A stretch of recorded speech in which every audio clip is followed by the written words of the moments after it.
හුදකලා ලොවක හමුවන මිනිසුන් පමණක් ජීවිතයේ ගැඹුර සහ සත්‍ය වටහා ගනී.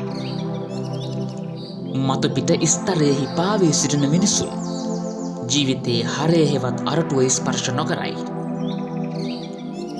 වඩා ගැඹුරට ගමන් කළ මිනිසුන් යනු මතුපිට ස්තරයන් නිසා චලනය වන්නන් නොවේ. ඔවුන් මෙහි පැවතියද සැබවින්ම ඔවුන් මෙහි නොමැත. ඔවුන්ගේ සත්‍ය ලෝකය මේ නොවේ. ඔවුන්ගේ සැබෑ පැවැත්ම මෙහි නොමැත. සදාකාලික පූර්ණත්වයක් තුළ නිවන් සුව විඳින්නන් යනු ජීවත්ව සිටියද ජීවත්ව නොසිටින මිනිසුන්ය.